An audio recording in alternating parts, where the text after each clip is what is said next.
Alright, so here's the oil pump. I think it's brand new, or at least close to it. I'm sure it was replaced with the rebuild of the motor.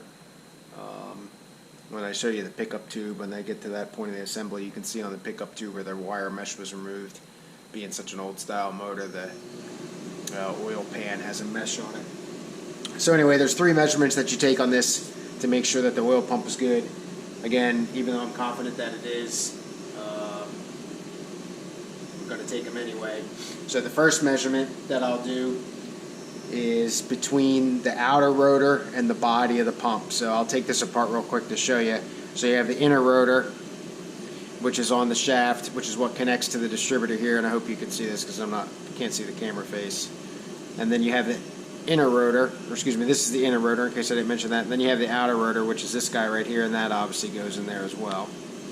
So that all fits together, and it's a positive displacement pump. Gear-driven positive displacement, or geared positive displacement pump. So it just spins, and as that spins with the camshaft, which also spins the distributor, the oil gets trapped in between these lobes. There's ports or paths inside the body here, and as the oil comes to fill that void right there, if you keep an eye on that one right there, you can see as that lobe comes down, it would squish the oil, and then underneath of this you would see the port, and eventually when it come down to that port, it would squish the oil and push it through, the same way as it would allow oil to then open up this hole and fall in. And essentially as a gravity into the pump, or excuse me, it's a suction into the pump and pushes it up and out, and it just sits there and spins with the speed of the motor. So the important measurements on this is the clearance between the body and the outer rotor, between the outer rotor and the inner rotor, and then between the cover, which I don't have in the camera shot, but the cover and the thing itself. And it's just to keep everything tight, since it is a positive displacement pump. You don't want leakage. So essentially, I'll start with the body to the outer rotor measurement, and the workshop manual has got to be no greater than 0.008 or 0.008 of an inch. So I'm going to grab my 0.008 of an inch here. That guy right there, 0.008 of an inch, stick that in, and that's not going in there anywhere around at all. So I'll go all the way down to, cut that in half, go all the way down to 0.004 of an inch. See if that guy goes in. No, he's not going in. Go down to 0.002 of an inch.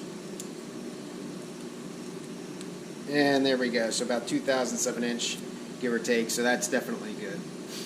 And then the spec in between the inner rotor and the outer rotor, the way to set that up is you want to take the measurement right when they meet. So looking at the workshop manual, it's not an incredibly clear picture, but I'm going to take it when this lobe and these lobes are essentially centered up. And the spec for this is it's got to be no greater than 10 thousandths. So again, I'm going to start with the 2 thousandths, so that's a pretty small gap in there. I don't even think I'm going to be able to get that guy in there.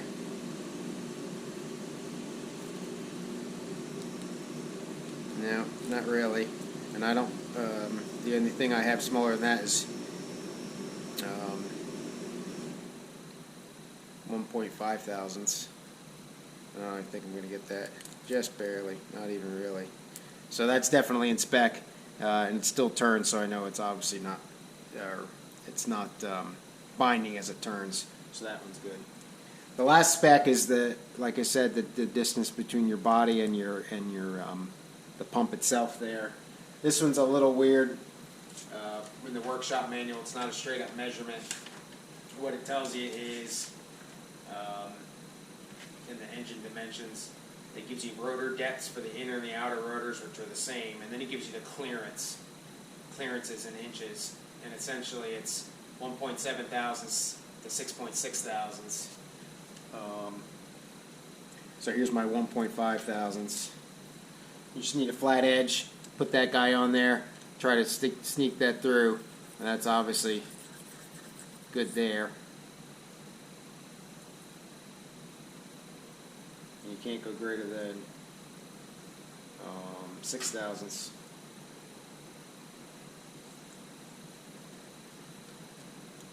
And that's not going under, so that's good. All right, so this oil pump is good, ready to go back in.